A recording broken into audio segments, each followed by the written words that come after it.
대부분의 사람들은 옳은 것을 좋다고 말하지 않고 좋은 것을 옳다고 말합니다. 자유와 진리보다 안정을 더 추구하는 사람들은 더 좋은 것이 있다고 가르쳐 주어도 익숙한 것이 옳다고 여깁니다.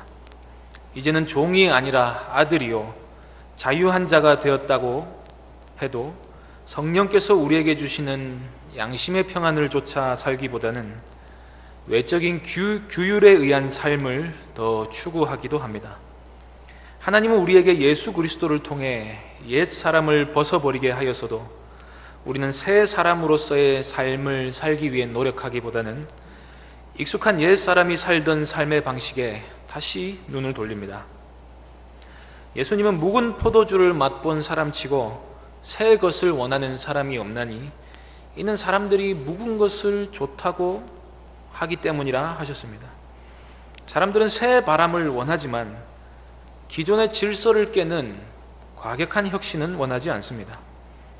자신들이 공고히 세워놓은 틀을 무너뜨리고 새로운 것을 세울 용기는 잘 발견하기 어렵습니다.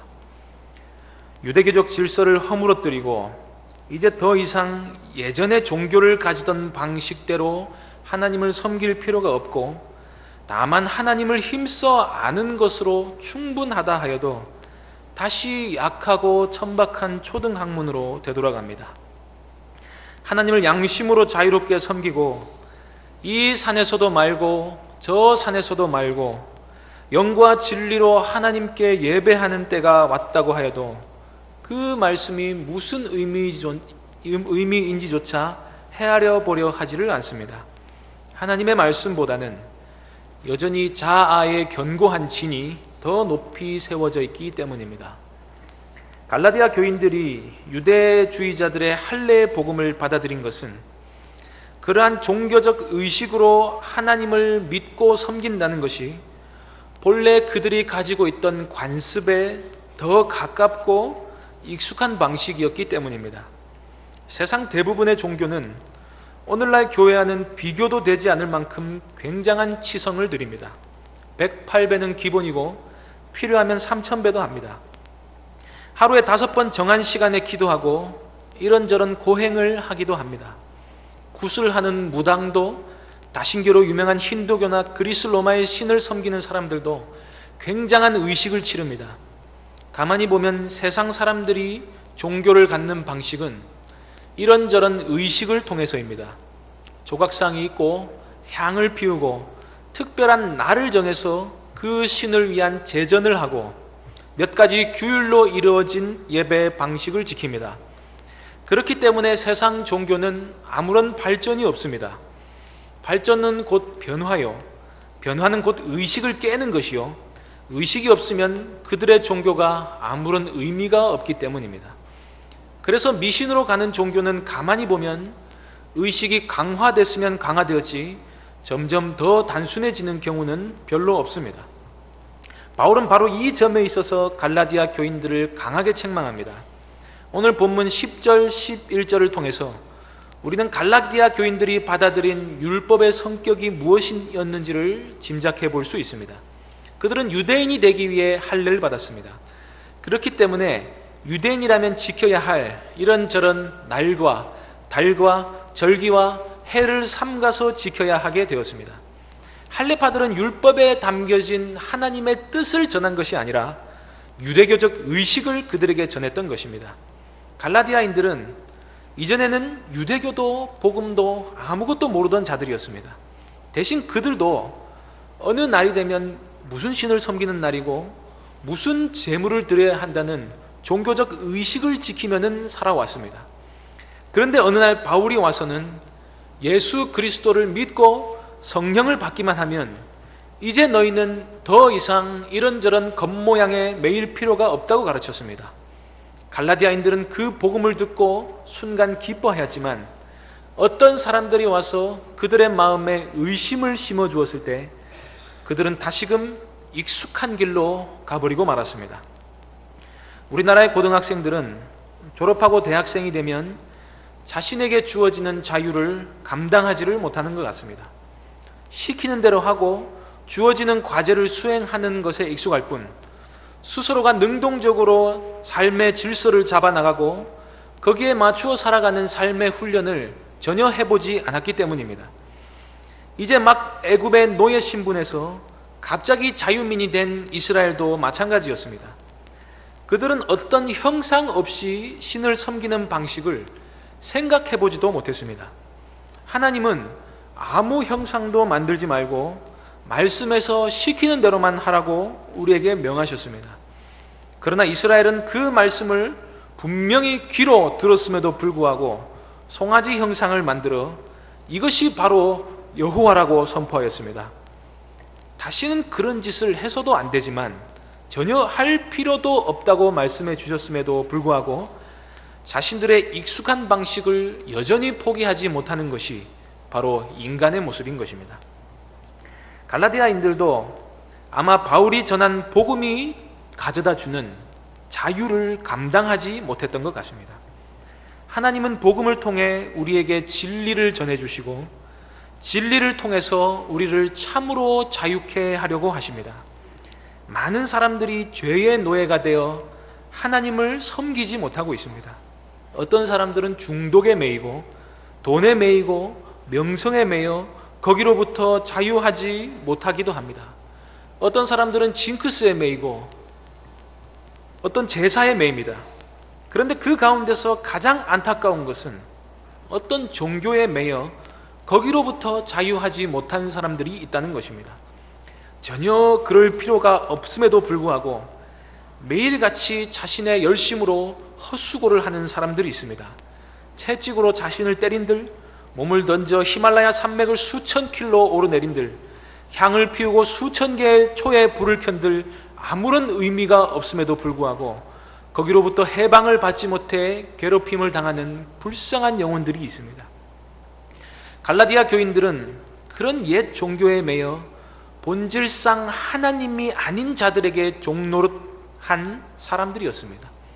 그러나 그들은 바울이 전한 복음을 듣고 믿음을 통해 성령으로 인하여 하나님을 알게 되었습니다. 그냥 아는 것이 아니라 하나님을 아빠, 아버지라 부를 정도로 친밀히 알게 되었습니다. 그리고 이제는 더 이상 종이 아니라 자유한 아들의 신분을 부여받게 되었고 하나님께서 인정해 주시는 자들이 되었습니다. 그런데 이들이 다시 약하고 천박한 초등학문으로 돌아가려 합니다. 이들은 유대인들이 아닙니다. 그러므로 그들이 돌아가려면 유대교로 돌아갈 것이 아니라 이방 종교로 돌아가야 정상입니다. 그런데 그들은 지금 유대교로 개종을 하려 합니다. 이를 두고 바울은 초등학문으로 돌아가 다시 그들에게 종노릇하려 한다고 말합니다.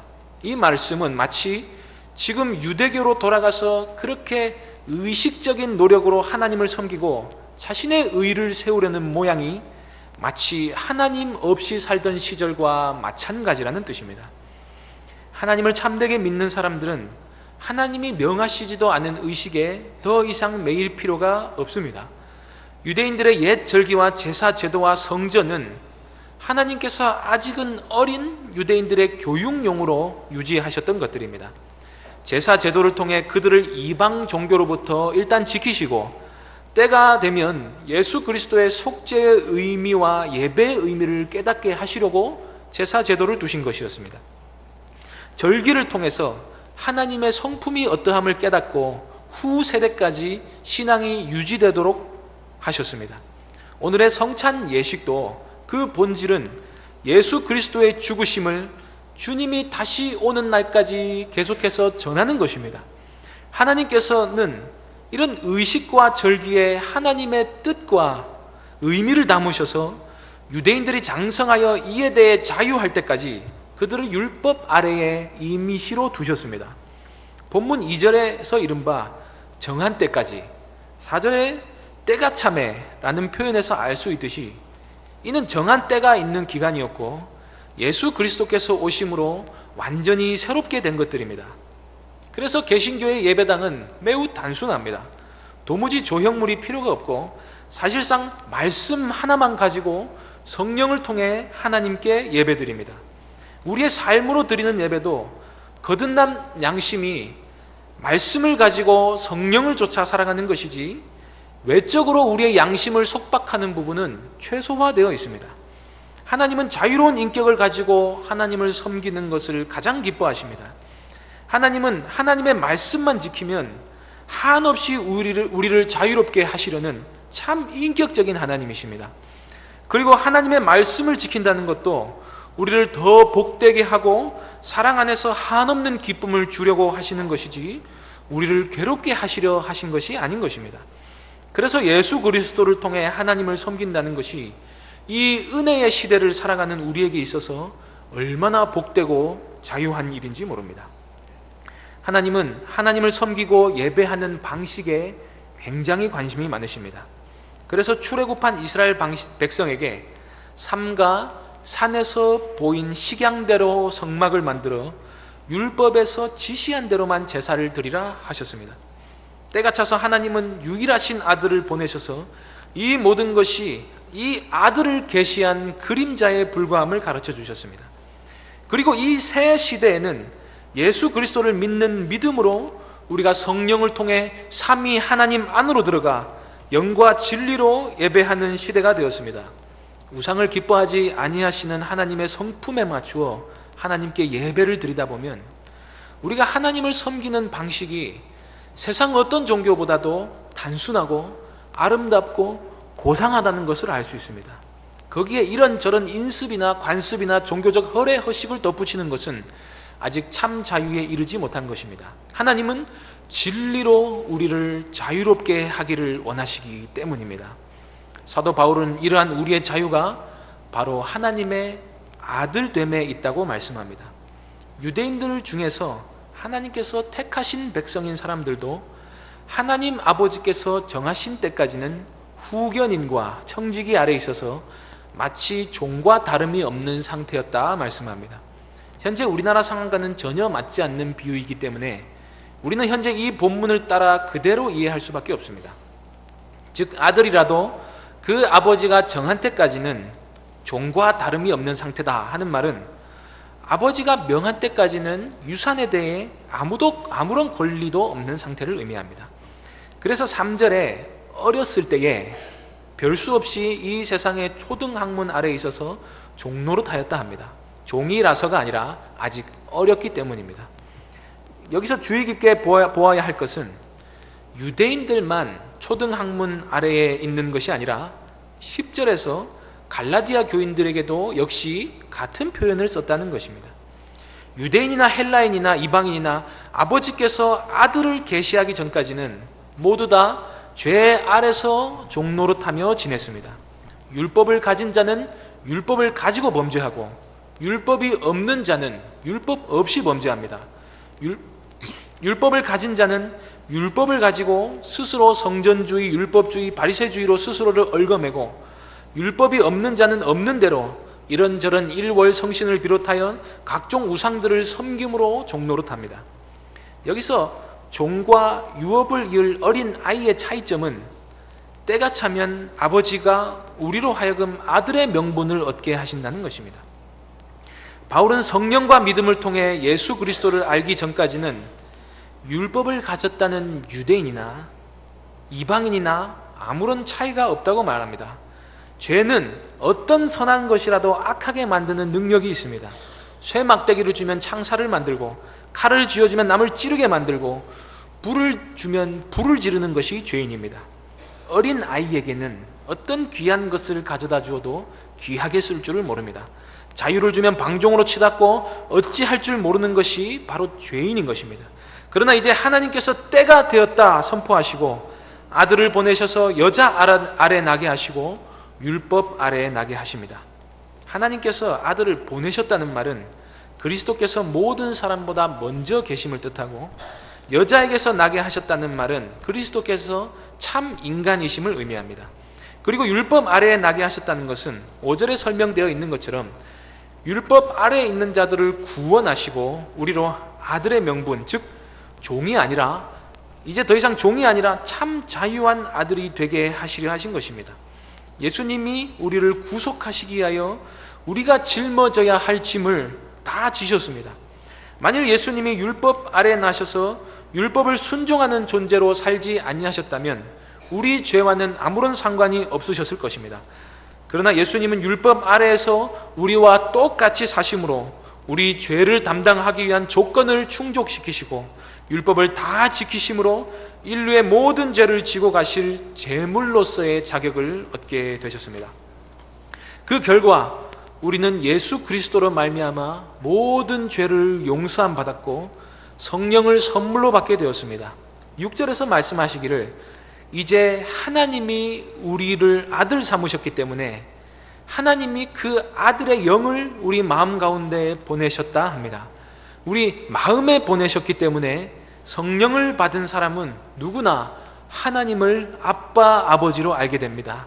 두려운 하나님, 멀리 계신 하나님, 매우 복잡한 의식을 거쳐 만나야 하는 하나님이 아니라 진리로 오시는 하나님, 말씀하시는 하나님, 대화하시는 하나님으로 우리에게 오시는 것입니다. 이렇게 하나님을 아버지로 알고 나면 참 자유 가운데 하나님을 섬길 수 있게 됩니다. 죄책 없이, 두려움 없이, 허례허식 없이, 거리감 없이 의를 행하는 가운데서 인격적으로 하나님을 섬길 수 있게 되는 것입니다. 아들이 아버지에게 순종하는 가장 이상적인 마음 상태는 아버지를 존경하고 사랑함으로써 받들어 순종하는 것입니다. 아버지는 아들을 사랑해 주시고 아들은 아버지께 순종하는 가운데서 마음에 갈등이 없으면 그는 참 자유한 사람입니다.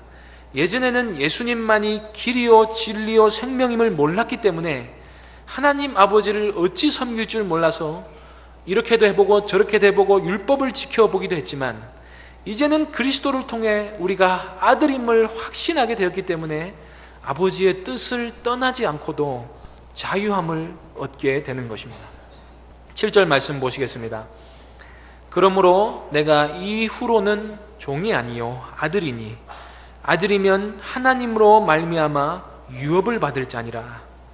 이런저런 세상의 종이요 죄의 종이던 시절에는 여러 가지 자신의 못남을 치장할 외식들이 필요했습니다. 아무것도 가진 것이 없이 부패함과 죽음만이 남아있는 죽을 인생은 어떻게든 그 상태를 극복해버려 이런저런 누더기들을 자신의 인생에 더 붙입니다. 예수 그리스도만이 의와 생명이 되신다는 사실을 온전히 믿지 못하는 사람도 자신의 의가 여전히 부족한 것 같아서 이런저런 고행이나 선행을 덧붙여 자랑을 삼기도 합니다. 그러나 완전한 생명이신 그리스도를 믿음으로 하나님의 아들로 입양된 사람은 자신이 받을 유업이 어떠함을 알기 때문에 삶을 단순하게 꾸려나갈 수 있습니다. 더 이상 스스로를 괴롭히는 것들을 통해 자신의 의를 세우려 할 필요가 없습니다. 시와 장소에 상관없이 우리는 하나님을 예배할 수 있습니다. 우리의 허물에도 불구하고 하나님을 만날 수 있습니다. 우리가 아무것도 행한 것이 없음에도 불구하고 영생을 얻습니다. 낮은 차원의 의식에서 해방되어 높은 수준의 진리로 하나님께 나아갈 수 있습니다. 사랑하는 성도님들, 이 아들됨의 은혜가 오늘 예배드리는 모든 성도님들에게 있으시기를 주님 안에서 간절히 소망합니다.